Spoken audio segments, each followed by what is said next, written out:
Social media ایک ایسی force اب میڈیا میں آ رہی ہے جو کہ دنیا کو بھی پوری طرح سمجھ نہیں ہے کہ اس کی پاور کتنی ہے، اور آپ کے لیے بڑا امپورٹنٹ ہے اس ملک میں سمجھنا کہ ہمارا ڈائریکشن کیا ہے، ہم کیا کرنے کی کوشش کر رہے ہیں، ہمیں کیا کرنا چاہیے، کہ ہمارے پرابلمز کیا ہیں اس ملک کے۔ جتنا آپ کو ان چیزوں کی سمجھ آتی رہے گی، اپنا جو آپ کا جو ڈسکورس ہے، جو آپ کا راستہ ہے، اس پہ آپ لوگوں کو لا سکیں گے۔ ہر چیز دیکھو، قرآن کے اندر ہے، ایک قرآن کا پورا ایک صورت ہے، اس الفرقان، کرائٹیرین، کہ ساری for all times to come اللہ نے بتا دیے کہ یہ اچھی چیز ہے، یہ بری چیز ہے۔ وہ اگر نہیں ہوتا، یا آپ کی زندگی میں اگر یہ کرائٹیرین نہیں ہوتا تو پھر کوئی بھی چیز بری نہیں ہے۔ ہمارے سامنے سوسائٹیز کے اندر جب مورل اینکر جاتا ہے تو وہ سوسائٹیز ہمارے سامنے ڈس انٹیگریٹ کر جاتی ہیں۔ کیوں ایک قوم ڈکلائن کرتی ہے؟ سارا جو ہماری دین کا فلسفہ ہے وہ صرف ایک ہی چیز پہ جا کے آ جاتا ہے کہ نماز میں جب آپ کہتے ہیں اللہ ان کے راستے پہ لگا جن کو تو نے نعمتیں بخشی، ان کے نہیں جو غلط راستے پہ چلے گئے۔ سو زندگی میں آپ کے سامنے دو راستے ہوتے ہیں ہمیشہ۔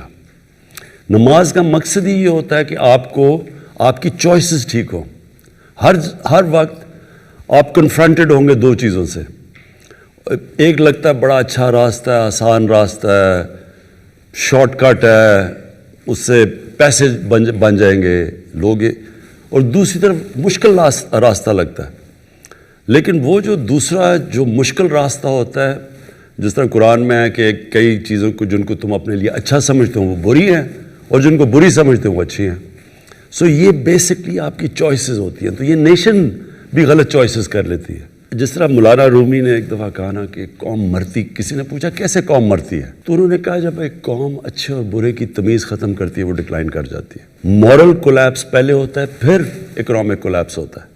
تو یہ جو آج آپ کے ساتھ ملک آپ سے آگے ہیں، آپ کبھی وہاں کی مورالٹی اسٹڈی کریں، ان کی مورالٹی بھی اوپر ہے، اچھے برے کی تمیز زیادہ ہے۔ منرلز بھی ہوں گے، وسائل بھی ہوں گے، پیسہ بھی ہوگا، سب کچھ ہوگا، تیل پہ بیٹھے ہوں گے، لیکن غربت ہوگی، کیونکہ ان کی آپ جب دیکھیں گے مورالٹی نیچے ہے۔ آپ ساری خوشحال ملک دیکھ لیں، ایک ماڈل آتا ہے کہ the cleanest governments, the least corrupt governments, دوسری طرف ماڈل ہوتا ہے دا موسٹ کرپٹ گورنمنٹس۔ جو دیکھیں گے لیسٹ کرپٹ ملک ہے وہ سب سے خوشحال ہے، اور جو سب سے کرپٹ ملک ہیں وہ سب سے نیچے ہیں، غربت سب سے زیادہ ہے۔ سو یہ کنیکشن ہے مورالٹی کا۔ اب ایک کلاسک کیس ہے، میرا انٹرویو کر رہا تھا تو میرے سے پوچھتا ہے کہ خواجہ آصف نے، اس نے تو جی صرف 22 کروڑ کی کرپشن کی تھی، اس کو جیل میں کیوں ڈال دیا؟ اب یہ ریفلیکٹ کرتا ہے کہ جب ایک قوم کی مورالٹی ڈکلائن کر جاتی ہے۔ جو میڈیا ہے وہ پروٹیکٹ کرتا ہے۔ میڈیا کا سب سے بڑا کام کیا ہوتا ہے؟ اس کو واچ ڈاگ کہتے ہیں میڈیا کو۔ وہ ایک ملک کی مورل سٹینڈرڈز، ایک ملک کی رول آف لا، وہ سب چیز کو ڈیفینڈ کرتا ہے۔ یا میڈیا وہ میرے سے پوچھ رہے کہ جی صرف 22 کروڑ کی کرپشن عام آدمی نے نہیں کی۔ ملک کا ڈیفنس منسٹر اور فورن منسٹر ایک جھوٹ بول رہا تھا، دبئی کی کمپنی کی ملازمت کر رہا ہے، اس پہ کانٹریکٹ میں تھا کہ 6 دن ہفتے میں اس نے 8 گھنٹے کام کرنا تھا، اور اس کو 22 کروڑ ملا 5 سال میں۔ تو ایک ملک کا کسی کو یہ شاکنگ کی چیز نہیں لگے کہ ملک کا آپ کا فورن منسٹر اور ڈیفنس منسٹر ایک دوسرے ملک کی کمپنی کی ملازمت کر رہا ہے۔ دوسرا انٹیریئر منسٹر جو تھا، پھر پرائم منسٹر دبئی کی کمپنی کی ملازمت کر رہا ہے، ملک کا پرائم منسٹر۔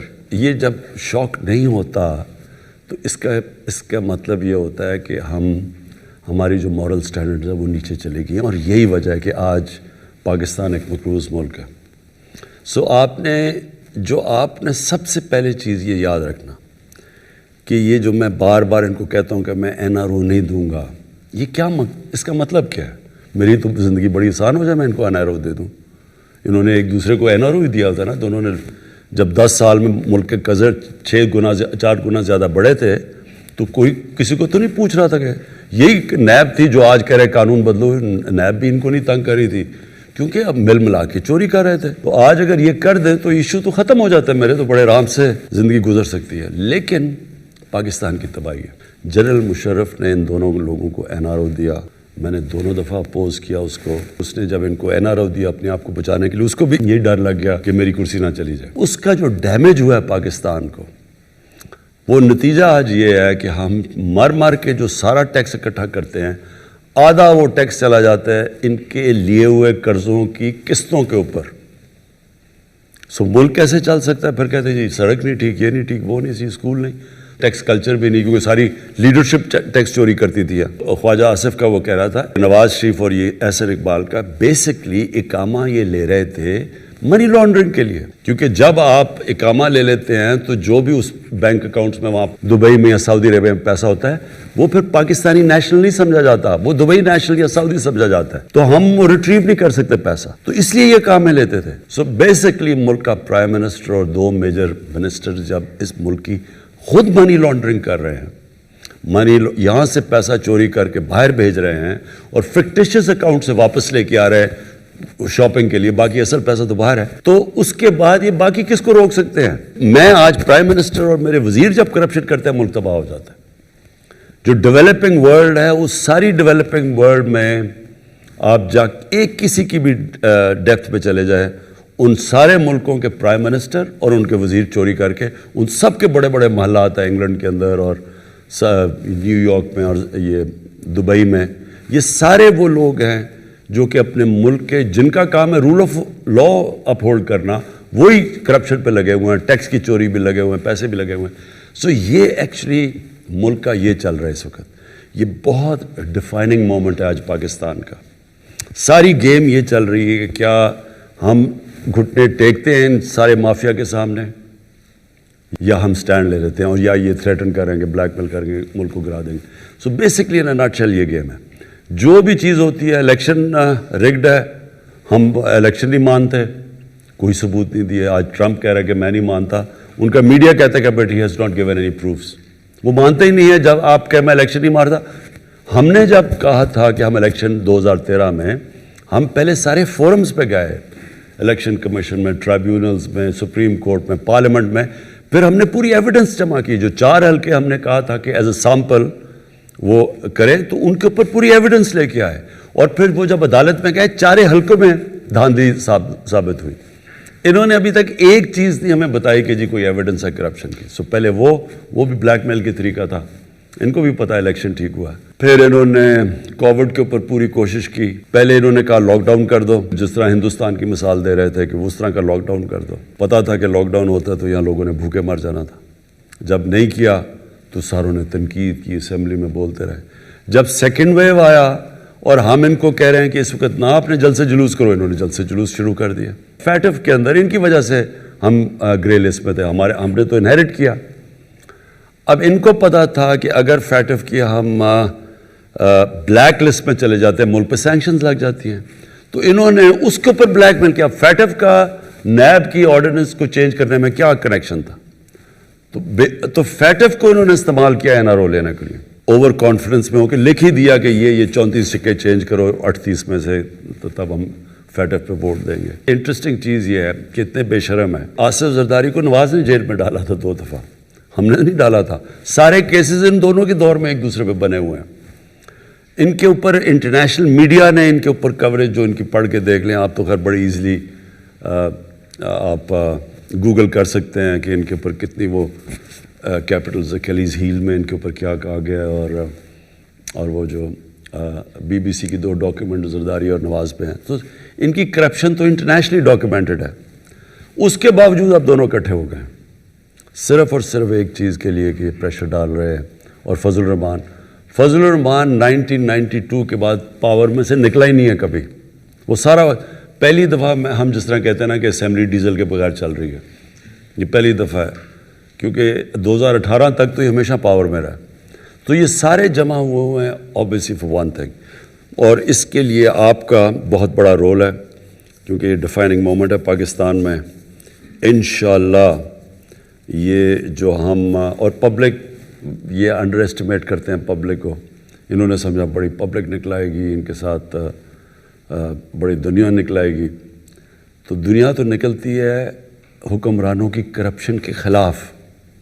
ساری عرب سپرنگ جو ہوئی تھی, پلیز یہ یاد رکھیں 10 سال پہلے, وہ ان ریپرزینٹیو گورنمنٹس کی کرپشن کے اوپر لوگ نکلے تھے. ہندوستان میں نا یہ جو سیکٹیرینزم ہے اور یہ خاص طور پہ ہزاراز کے اگینسٹ جو شیعہ ہیں، اس کی جینیسز ہے 80s کی، وہ جو افغان جہاد ہوئی تھی.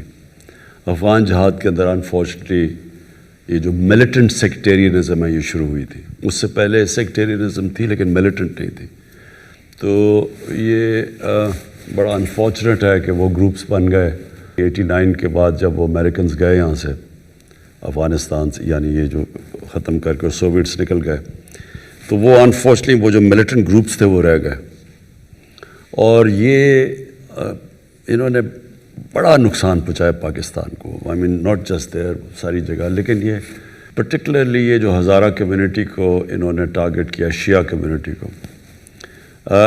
جو اب ہوا ہے، یہ جو آئیسس نے کلیم کیا ہے، ہم سب کا یہ اوپینین ہے ہماری سیکیورٹی ایجنسیز کا، کہ اب اس کو آئیسس کو بیک کر رہا ہے ہندوستان. ہندوستان کا سٹیٹڈ ایم ہے، یہ جو نریندر مودی کی حکومت ہے، پاکستان میں انتشار پھیلانا. میں نے اپنی کیبنٹ کو آج سے لاسٹ مارچ میں نے ان سب کو بتا دیا تھا کہ ہمیں پوری انٹیلیجنس بریفنگ ہو گئی تھی کہ یہ سیکٹیرینزم انفلیم کرنا چاہتے ہیں پاکستان میں، اور یہ انہوں نے شروع کرنا تھا شیعہ اور سنی کے علماء کو قتل کرنے کا تاکہ یہ انفلیم ہو. تو اس کے بعد ہم نے پکڑے بھی لوگ یہاں، ان کے ادھر اسلام آباد میں بھی ایکشن کرنے لگے تھے. پھر انہوں نے ایک بہت بڑا عالم تھا جو اینٹی شیعہ تھا، اس کو کراچی میں قتل کیا، وہ ہم نے ڈیفیوز کیا. تو یہ چل رہا تھا. اینڈ فل مارکس کہ ہماری جو ISI ہے، ہماری جو ایجنسیز ہیں وہ ورلڈ کلاس ہیں. انہوں نے بہت، کیونکہ ہمیں پہلے سے پتہ چل گیا تھا تو ہم بڑے پری ایمپٹ کیا. لیکن انفارچونیٹلی بڑا مشکل تھا. یہ انہوں نے ٹارگٹ کیا، ریموٹ ایریاز ہیں، اسپاس پاپولیشن ہے، وہاں ایریاز کو کور کرنا مشکل ہے. تو انہوں نے یہ ٹارگٹ کیا بڑا سلیکٹ کر کے، اور اس کے معاف کر گئی ہے آئیسس کے ساتھ. جو یہ سیکٹیرین ٹائپ گروپس تھے، یہ اس کے ساتھ معاف کر چکے ہیں آئیسس کے ساتھ. ایک چیز سمجھ آئے، بلوچستان میں ہماری فیڈرل گورنمنٹس نے توجہ نہیں دی. توجہ اس لیے نہیں دی کہ بلوچستان کا جو ٹوٹل ووٹ بینک ہے وہ ایک فیصل آباد ڈویژن جتنا ہے. تو جو یہاں گورنمنٹس آتی تھیں، وہ اگر سینٹرل پنجاب جیت جائیں، ووٹس باقی KP سے مل جائیں، تو وہ گورنمنٹ فارم کر لیتی تھی. تو اس لیے ایگزیکٹلی کہ جو پیپلز پارٹی نے کراچی کے اوپر توجہ نہیں دی، کیونکہ وہ انٹیریئر سے ووٹ لے کے آتے ہیں، تو اس لیے وہ کراچی کی پرواہ نہیں کرتے اور کراچی نگلیکٹ ہو گیا. تو یہ بلوچستان کا سنڈروم تھا. اس کا دوسرا پرابلم یہ ہے کہ بلوچستان کے اندر جو ان کا جو سرداری سسٹم ہے، وہ بھی وہ ایک ایسا سسٹم بنا ہوا ہے کہ جو بھی پھر فیڈرل گورنمنٹ بنتی تھی، یہ پھر سردار اس کے ساتھ الائنس کر لیتے تھے. اب سردار جو الائنس کر لیتے تھے، ہوتا یہ تھا کہ جو ڈیولپمنٹ فنڈز وہاں کے لیے دیے جاتے تھے، وہ ان کے ذریعے خرچ کیے جاتے تھے، وہ نیچے تک پہنچتے ہی نہیں تھے. تو اس لیے وہاں لوگ غریب ہیں، اور سردار جو over a period of time وہ بہت پاورفل بن چکے ہیں. سو وہ سسٹم جو ہے وہ اس کی وجہ سے، اور بڑا ایریا بھی ہے، اور فیڈرل گورنمنٹ کی توجہ بھی نہیں رہی، اور ان کے جو اپنے پولیٹیکل جو پاورفل ان کے جو سردار تھے، انہوں نے بھی کبھی لوکل گورنمنٹ سسٹم نہیں ڈیولپ کیا. اس کی وجہ سے وہاں بڑا غربت ہے نیچے. سو اس کے ملٹیپل طریقے ہیں. ہم اب پہلی گورنمنٹ ہے جو پورا زور لگا رہے ہیں سوشو اکنامک ڈیولپمنٹ پہ بلوچستان پہ. ساؤتھ بلوچستان میں پہلی دفعہ بڑا پیکج دیا ہے، بٹ وہ ایریا بڑا ہے، اس کے لیے فنڈز بہت چاہیے، اور ہمارے پاس اس وقت اتنے فنڈز نہیں. اور اب بڑا اچھا چیف منسٹر آئے جو جام کمال ہے. سو ہم کوشش کر رہے ہیں کہ یہ جو پرانے ایک لیگیسی بنی ہوئی تھی اس کو ختم کریں. ریٹائرمنٹ تو صرف قبر میں ہی ہوتی ہے، اصل ریٹائرمنٹ انسان کو. ہمیں تو جو حدیث ہے کہ آپ علم سیکھتے ہیں جب سے پیدا ہوتے ہیں اور قبر میں جاتے ہیں، تو اٹ مینز علم سیکھنے کا مطلب اسٹرگل. آپ اسٹرگل کر کے علم سیکھتے ہیں نا، نہیں تو بیٹھے بیٹھے تو علم نہیں آتا. تو بیسکلی انسان کو تو بنایا اللہ نے اسٹرگل کے لیے، اور وہ سارا وقت جب تک اپنا ذہن استعمال کرتا ہے، اور ذہن استعمال کرتا ہے پروڈکٹیولی، وچ مینس کہ سوسائٹی کا فائدہ کرواتا ہے، تو وہ اصل میں وہ کام کر رہا ہوتا ہے جو کہ جس کے لیے ہمیں اللہ نے پیدا کیا. دو چیزیں جی. ایک جو سوسائٹی کو، عام لوگوں کو احساس ہو کہ ہم ایک قوم کا حصہ ہیں، یہ جو ریاست ہے یہ ہمارا بھی پرواہ کرتی ہے. پرابلم یہ ہوتا ہے کہ جب چھوٹا سے طبقہ ایک ساری پریولیجز لے جاتا ہے اور باقی لوگوں کو ڈپرائیوڈ ہو جاتے ہیں، وہ قوم بن نہیں سکتی. یہاں جب کوئی آپ تاریخ اٹھا کے دیکھیں جو اوپر سے فتح کرنے آتے تھے اس ملک کو، ہندوستان کو، تو وہ کوئی راستے میں ایک دفعہ وہ وہاں اوپر سے پہاڑوں سے نکلتے تھے، وہ سیدھا پانی پت پہنچتے تھے. راستے میں رکاوٹ نہیں ہوتی تھی کیونکہ وہ قوم نہیں تھی. جو عام جو لوگ تھے ان کے کوئی نہ رائٹس تھے نہ کچھ تھے، فیوڈل سسٹم تھا. تو جو طاقتور تھا وہ سب کچھ تھا، نیچے کچھ نہیں تھا. تو وہ پھر کوئی لڑتا ہی نہیں تھا، کیونکہ آزادی کے لیے لوگ لڑتے ہیں نا. تو جب میرے پاس ہے ہی کچھ نہیں تو میں کیوں لڑوں گا؟ اگر سکھ میرے اوپر حکومت کر رہے ہیں یا مسلمان کر رہے ہیں، مجھے کیا فرق پڑتا ہے؟ مجھے تو کوئی کچھ نہیں دے رہا. سب سے امپورٹنٹ چیز یہ ہے ہمارا جو احساس پروگرام ہے کہ ہم نے اپنے نیچے سے لوگوں کو لفٹ کرنا ہے اوپر. اس کے لیے ایک بڑا میں انشاءاللہ ایمبیشس پروگرام لانچ کر رہا ہوں کہ پاکستان میں کوئی بھوکا نہ سوئے. یہ بڑا ہم آئی ٹی کا پورا استعمال کر رہے ہیں اور پورا ایک پروگرام ڈیولپ کر رہے ہیں کہ کیسے ہم پہلے ہاٹ سپاٹس پاکستان میں دیکھیں، کون سے علاقوں میں لوگ بھوکے ہیں، سارا پہلے ڈیٹا ڈیولپ کریں، پھر ملک کو موبلائز کریں کہ ہم کیسے ان سارے علاقوں میں جو کمزور علاقے ہیں کھانا پہنچائیں. یہ بنیادی ضرورت، لوگ بھوکے نہ سوئیں. اور اس کے بعد ساتھ ساتھ باقی بھی کر رہے ہیں. یہ ون سنگل کریکولم کے اوپر آ رہے ہیں کہ نچلے لوگوں کو موقع ملے اوپر آنے کا. پھر جو ہیلتھ کارڈ لے کے آ رہے ہیں، یہ ایک انقلاب ہے پاکستان میں. کے پی میں اور پنجاب میں انشاءاللہ بائی اینڈ آف 21 ہر خاندان کے پاس ہیلتھ انشورنس ہوگی. یہ ایک ہیلتھ سسٹم کا انقلاب آنے والا ہے. جب ایک گاؤں کے ایک خاندان کے پاس ایک ہیلتھ کارڈ ہوگا تو وہ کسی بھی ہاسپٹل میں جا کے اپنا ہیلتھ کارڈ سے علاج کروا سکتے ہیں. تو پھر پرائیویٹ سیکٹر گاؤں اور چھوٹے شہروں میں چلے جائیں گے، ہاسپٹلز بنائیں گے. ان کو ہم علیحدہ انسینٹیوائز کر رہے ہیں ہاسپٹلز کو کہ چھوٹے شہروں میں جائیں. گورنمنٹ کے پاس تو وسائل نہیں آتے زیادہ ہاسپٹل بنانے کے. تو کیونکہ وہ اس لیے نہیں جاتے غریب علاقوں میں یا چھوٹے گاؤں میں کہ ان کو پیسہ نہیں بنتا. تو جب ہیلتھ کارڈ آ جائے گا تو وہ تو کہیں بھی جا کے اپنا علاج کروا سکتے ہیں. تو یہ ایک بڑا ایمبیشس پروگرام ہے ہمارا، یونیورسل ہیلتھ کوریج کے عام آدمی کو ایک علاج ہو، اور سیکنڈلی پھر کہ ایک پورا ہیلتھ سسٹم بن جائے، ان کے ڈیوٹی فری اکوپمنٹ لا سکیں. پرائیویٹ ہاسپٹلز، اوقاف کی زمین اور ایک ایویکیو ٹرسٹ کی زمین جو پڑی ہوئی ہیں ان ساروں کو ہم ان کو کنسیشن ریٹس پہ ہاسپٹل بنانے کے لیے موقع دیں.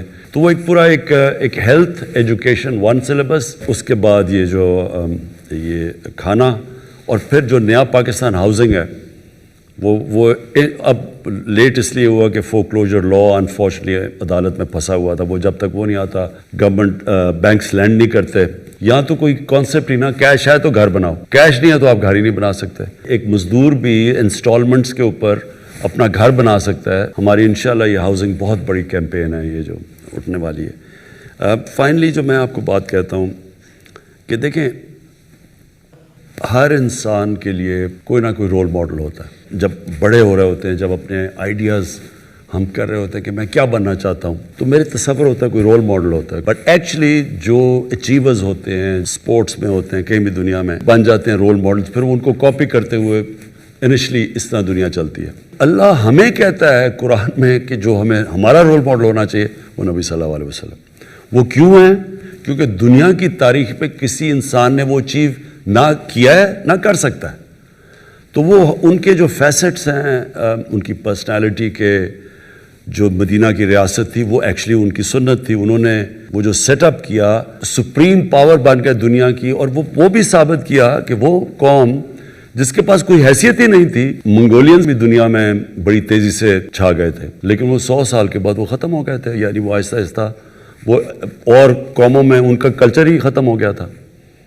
اور لیکن منگولین اس لیے دنیا میں چھا گئے تھے کیونکہ انہوں نے نئی انوویشن کی تھی. ان کا کمان جو تھی وہ بڑی دور تک تیر مارتی تھی، اور پھر ان کے اسپیشل گھوڑے تھے، وار ٹیکنیک تھی.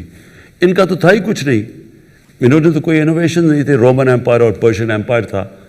تو ان ایک دم یہ دنیا کے اوپر جو حاوی ہوا ہے، یہ ایک دنیا کی تاریخ کا ایک بڑا یونیک ایک فینومینا ہے جس کو لوگوں نے اسٹڈی نہیں کیا.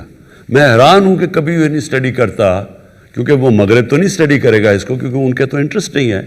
ہماری انٹلیکٹس نے کیوں نہیں اسٹڈی کیا کہ وہی عرب تھے، وہ ایک دم کنورٹ ہو گئے اور مدینہ ہجرت کی تھی 622 میں. 636 یعنی 13 سال کے بعد اور 14 سال کے بعد 2 سپر پاورز ان کے سامنے گر چکی تھی without any innovations any thing. تو وہ ایک فنومینا ہے, اس لیے قرآن ہمیں کہتی ہے کہ ان کی زندگی سے سیکھو. سو اصل میں ہی از دا رول ماڈل.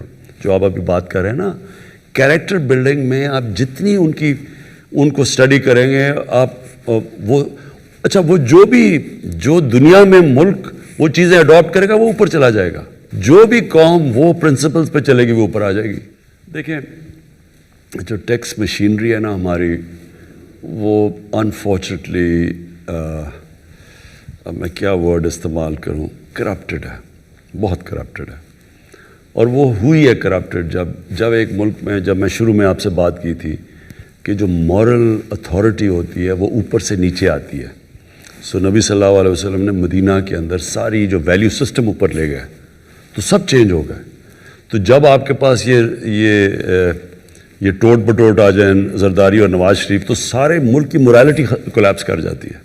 جب پرائم منسٹر, اب دیکھیں نا, وہ آپ سے ایک مین اینکر آپ سے پوچھے کہ جی صرف 22 کروڑ کی چوری ہے, ایک منسٹر کر رہا ہے, تو آپ خود ہی سوچ لیں کہ ملک کی مورالٹی کدھر پہنچ گئی ہے. تو وہ اوپر سے شروع ہوتی ہے نیچے تک.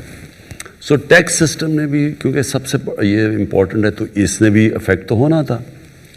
اس کا کیور آٹومیشن ہے. جتنی ہم ٹیکنالوجی اس کے اندر لے کے آئیں گے, اور انفارچونیٹلی FBI نے ٹیکنالوجی آنے سے روکا, سبوٹاج کی, کیونکہ وہ پیسے بناتے ہیں. تو اب ہم اس ٹیکنالوجی کی طرف جا رہے ہیں. لیکن آپ کو میں شاکنگ فگرز یہ دوں کہ ہمارے 22 کروڑ لوگوں میں سے صرف 20 لاکھ لوگ ٹیکس دیتے ہیں, دنیا میں سب سے کم ٹیکس. اور جو ہمارا 70% ٹیکس اکٹھا ہوتا ہے وہ صرف 3000 لوگ دیتے ہیں. سو 22 کروڑ لوگوں میں سے 3000 لوگ 70% ٹیکس دیتے ہیں. اور جو 20 لاکھ ہیں وہ ٹیکس فائلرز ہیں. اور ہم نے ابھی اب یہ ٹیکنالوجی کا استعمال کرتے ہوئے ہم نے ابھی دیکھا کہ ہمارے ملک میں اس وقت 3.5 کروڑ لوگ ہیں جن کے پاس گاڑیاں ہیں, جن کے پاس گھر ہیں, لیکن کوئی ٹیکس نہیں دیتے. تو وہ اب ہم ٹیکنالوجی کے ذریعے اس کی طرف جا رہے ہیں, کیونکہ فیوچر ہماری ٹیکس کلیکشن پہ ہے. جب تک ہم پیسے نہیں اکٹھے کرتے, ہمارے پاس ایک تو قرضے اتنے چڑھے ہوئے ہیں, اوپر سے ہم نے ایک ینگ پاپولیشن کو سروس کرنا ہے, وہ ہو ہی نہیں سکتا اس ٹیکس کلیکشن. ابھی لے کے آئے ہیں اپنی الیکٹرک کار پالیسی, جس میں ہم انسینٹیوائز کر رہے ہیں. بلکہ پہلی وہ انہوں نے ابھی لانچ بھی کی ہے, پہلی الیکٹرک کار پاکستان میں, اور مارچ سے بننی شروع ہو رہی ہیں یہاں.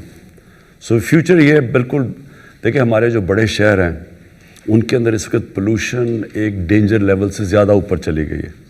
اور فیوچر ہی ہماری, آپ یہ اسپیشلی بڑے شہروں میں تو اب ہم الیکٹرک کار چلانی پڑیں گے.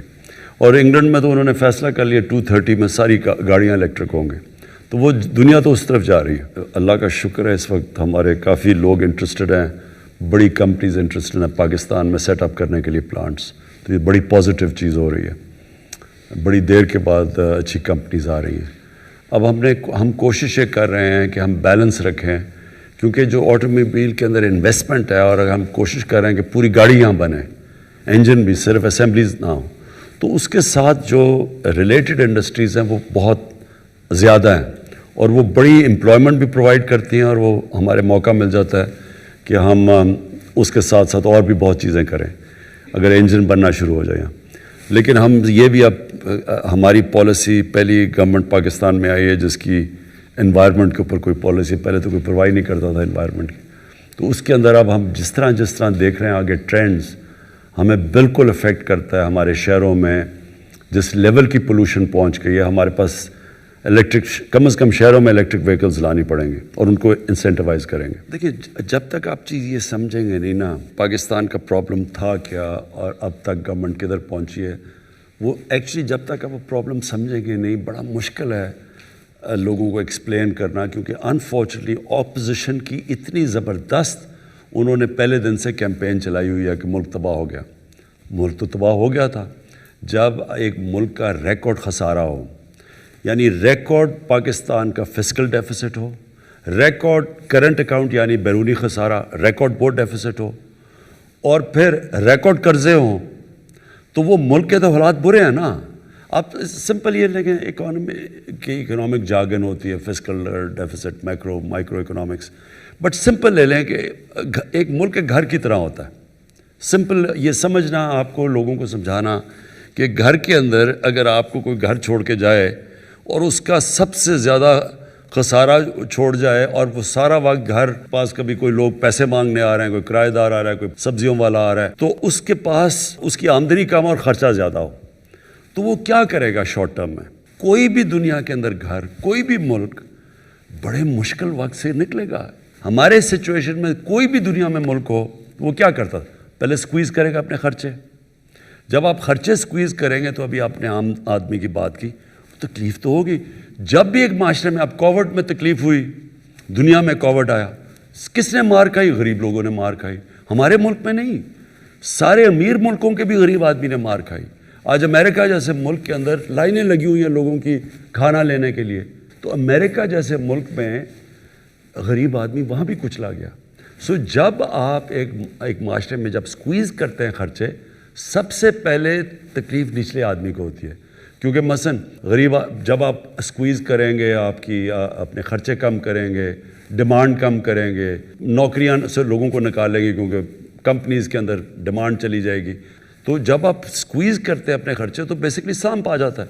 آج انگلینڈ کے اندر دیکھیں، آج یورپ میں دیکھیں، کبھی ایئر لائن میں اتنے زیادہ لوگ نکال دیے، کبھی کوئی وہ سپر مارکیٹ بند ہو رہی ہے، اس کے اندر اتنے لوگ بے روزگار ہو گئے. تو کیوں ہو رہے ہیں وہ؟ کیونکہ ایک سکویز آ گیا ڈیمانڈ کی. تو جب آپ کے خرچے کم آپ کرتے ہیں تو ڈیمانڈ کو سکویز کرتے ہیں. خرچے کم کرنے کے لیے ڈیمانڈ سکویز ہوتی ہے، اس کے اندر غریب آدمی کو تکلیف ہوتی ہے. اور پھر جب تک آپ کی آمدنی نہیں بڑھتی، خرچوں کو بیلنس نہیں کرتی، تب تک ایک ملک مشکل وقت سے گزرتا ہے. پہلے سال ہمارا ڈیفالٹ سے ملک کو بچانا تھا، ہمارے پاس پیسے نہیں تھے اپنی قرضوں کی قسطیں دینے میں. جب پیپلز پارٹی کے 5 سال تھے تو ایوریج وہ $2.5 بلین وہ پر ایئر دیتے تھے قرضوں کی قسطیں. تو 5 سال میں ان کی ایوریج آتی تھی پر ایئر $2.5 بلین. جب نون لیگ آئی تو انہوں نے کیونکہ قرضے لیے وہ $5 بلین پہ پہنچ گئی. ہم نے ہر سال $10 بلین دینے تھے، ہم نے ابھی تک 2 سالوں میں $20 ارب دے چکے ہیں. ہماری اب، اور اللہ کا شکر ہے، ریکارڈ ایکسپورٹس بڑھی ہیں پاکستان میں.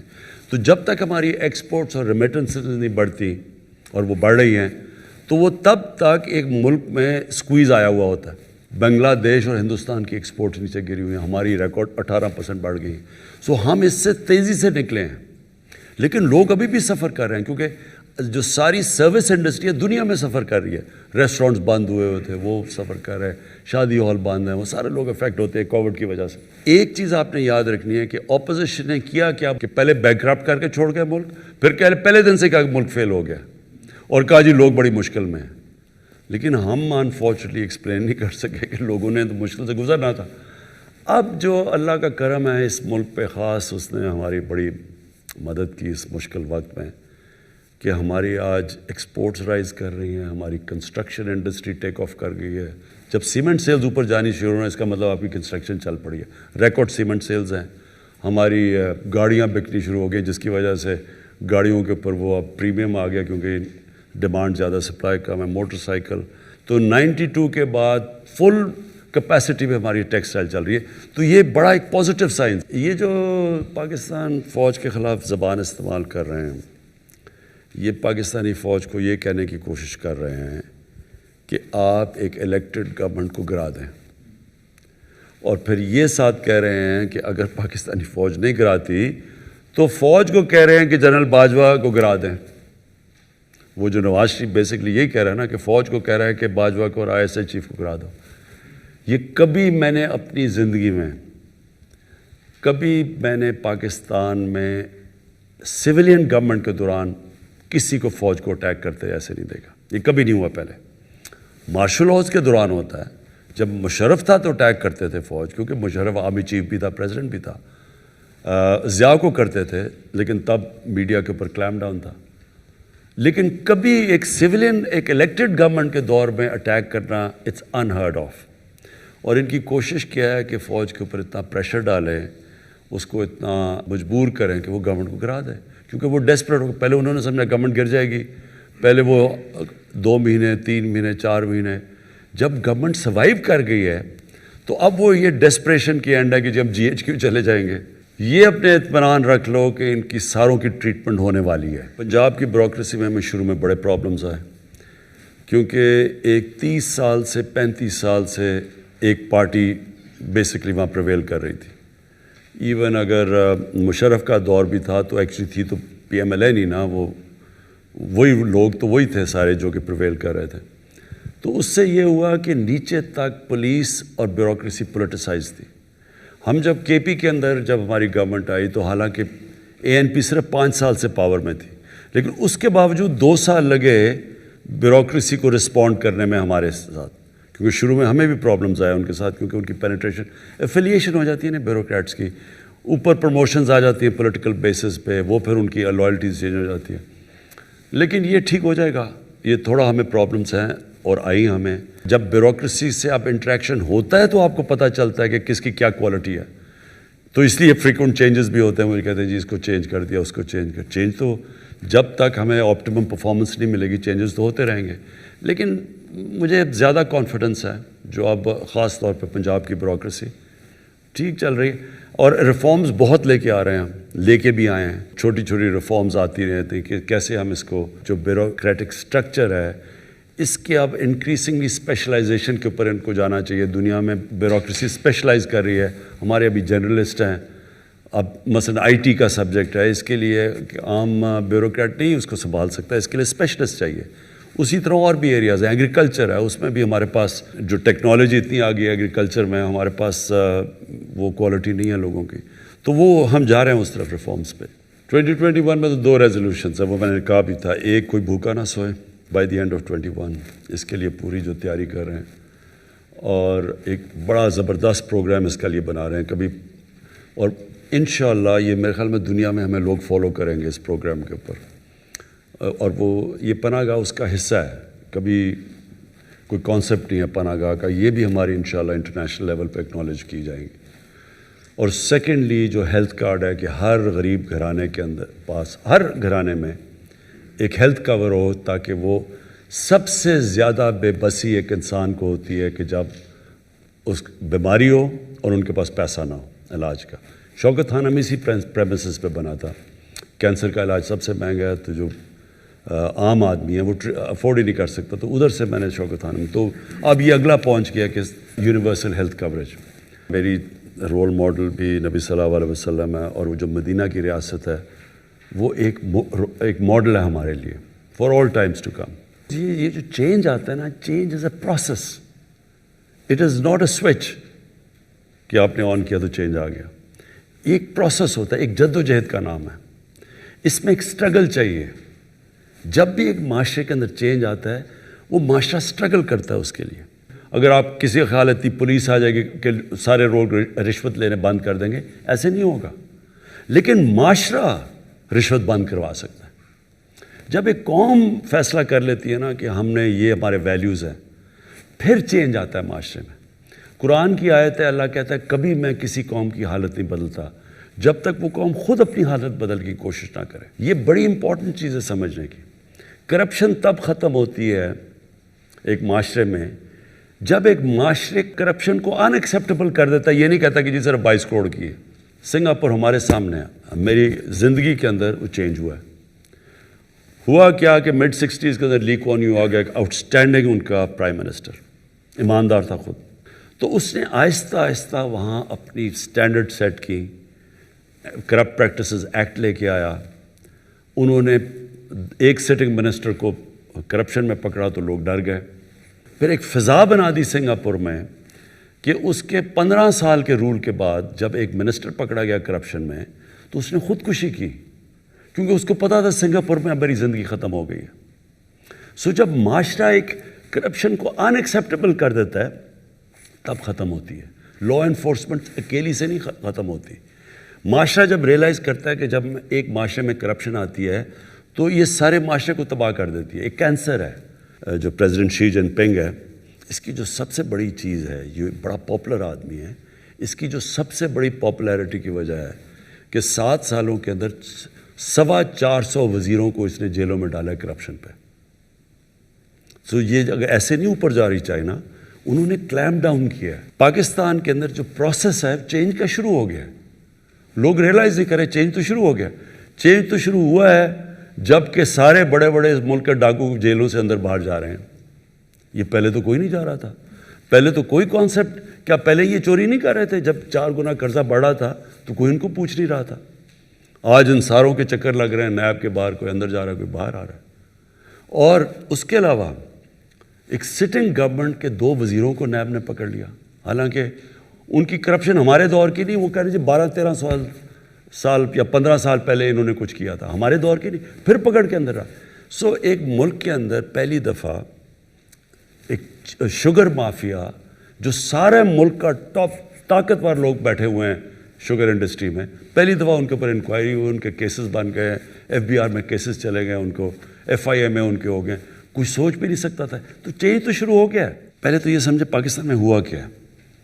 پاکستان میں 35 سال سے 2 پارٹیز, اور مشرف کے دور میں بھی یہی تھے, کیونکہ فضل الرحمان ادھر بھی تھا, مشرف کے دور بھی تھا. یہی زیادہ تر جو PMLN ہے, یہ مشرف کے دور میں بھی کیوں بن گئی تھی, اور ان میں سے پھر واپس ادھر چلے گئے. تو وہی لوگ بیٹھے ہوئے ہیں. یہ یاد رکھیں کہ ایک سٹیٹس کو کی بہت پاور ہوتی ہے. کنیکشنز بنے ہوتے ہیں, میڈیا میں ہوتے ہیں, ان کی نیچے تک بیوروکریسی میں, پولیس میں. تو جو سٹیٹس کو ڈسلوج کرنا ہے دنیا میں, صرف اگر صحیح طرح ڈسلوج ہوتا ہے تو وہ خونی انقلاب ہوتا ہے. جب امیدز کو عباسی انہیں ختم کیا تو انہوں نے صرف ایک آدمی بچنے دیا امید کا, صرف ایک رائل فیملی سے بچا تھا, باقی سب قتل کر دیے. اور اسی طرح ہی جب عباسی ختم ہوئے تو اوپر سے لے کے نیچے سارے ختم کر دیے. تو انقلاب ایسے آتا ہے. جب رشین ریولوشن ہوئی تو انہوں نے زار کی ساری فیملی ختم کر دی. وہ جب آپ نیا, انقلاب کا مطلب ہوتا ہے سٹیٹس کو چینج کرنا, اس کو ریپلیس کرتا ہے کوئی. یہاں تو عموماً اب جب خمینی کا انقلاب آیا, ساری رائل فیملی ختم ایران سے. ہم نے ایک خونی انقلاب تو آیا نہیں, ہم نے تو بیلٹ کے ذریعے چینج لے کے آئے. اب چینج تو آ گئی, ہماری گورنمنٹ آ گئی, لیکن سارے کنیکشنز ان کے پرانوں کے بھی 30 سال کے بنے ہوئے ہیں. میڈیا میں بھی ہیں, اور میڈیا میں انفارچونیٹلی کیونکہ یہ 2 پاور میں رہے تھے, انہوں نے میڈیا کے زیادہ تر لوگوں کو کنونس کر دیا ہے کہ کرپشن کوئی بڑی چیز ہی نہیں ہے, ساری دنیا میں ہوتی ہے. حمزہ شریف کئی بچوں کو تقریر کر رہا تھا, کہتا بچوں کرپشن ہوتی ہے, ساری دنیا میں ہوتی ہے. یعنی ایکسیپٹیبل کر دیتے ہیں کرائم کو, اس لیے وہ ہمارا میڈیا بھی اس کو برا نہیں سمجھتا. یہ جب ایک پوری طرح سٹیٹس کو, جب آپ اوپر سے تو ان کو ڈسلوج کر دیا, وہ تو بھاگ گیا باہر, لیکن اندر تک ان کے لوگ بیٹھے ہوتے ہیں, کنیکشنز ہیں. اب میں آپ کو مثال دیتا ہوں. مہاتر محمد, اگر کوئی بھی مسلمان دنیا کا سٹیٹسمن میں کہوں گا نا, وہ مہاتر محمد تھا. ملیشیا کو چینج کر دیا اس نے.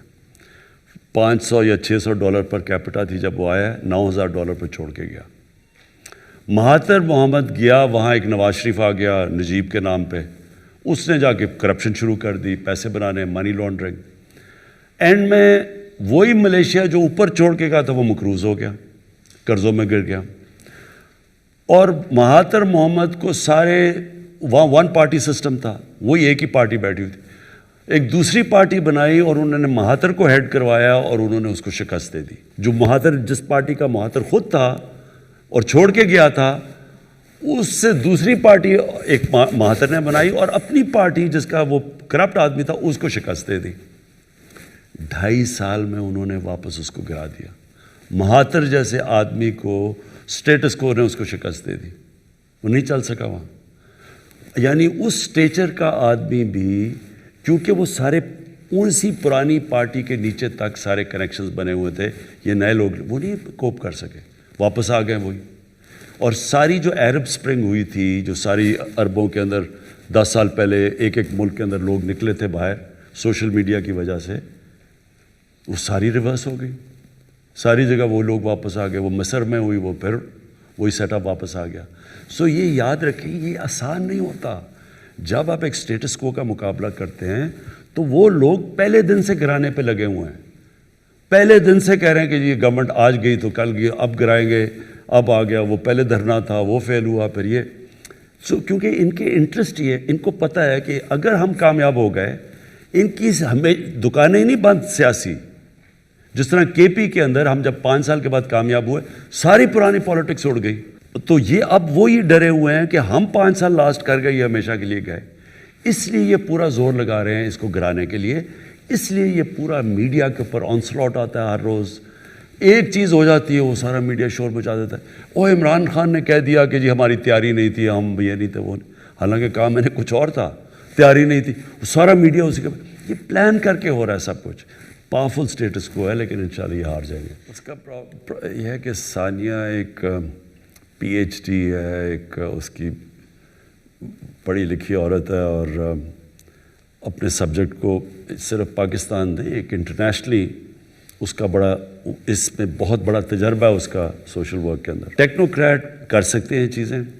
انفارچونیٹلی جو پولیٹیکل لوگ ہیں وہ زیادہ تر پولیٹیکل ڈسکورس میں پڑے رہتے ہیں. آپ بات ٹھیک کہہ رہے ہیں ویسے، لیکن ان کو یہ کرنا چاہیے کیونکہ ان کو اپنی منسٹری سے کسی کو رکھ لینا چاہیے جو فیڈ کرے اس کو. کرونا کی وجہ سے ایمرجنسی ہمیں کیش ڈسٹریبیوٹ کرنا پڑا اور وہ آبویس تھا کیونکہ لوگ بیچارے جو دیہڑی دار وغیرہ سارا یہاں تو بہت بھوک تھی اور وہ بہت زبردست پروگرام تھا. قرضوں کا بھی ہے اور پھر ان کائنڈ بھی وہ دیہاتوں کے اندر وہ جو غریب عورتوں کو مرغیاں، گائے، بھینسیں، بکریاں دے رہی ہیں. جی دیکھیں، سب سے پہلے تو یہ آپ کو ریئلائز کرنا چاہیے کہ یہ جو ایک پرانے سسٹم کو ٹھیک کرنا دیر لگتی ہے.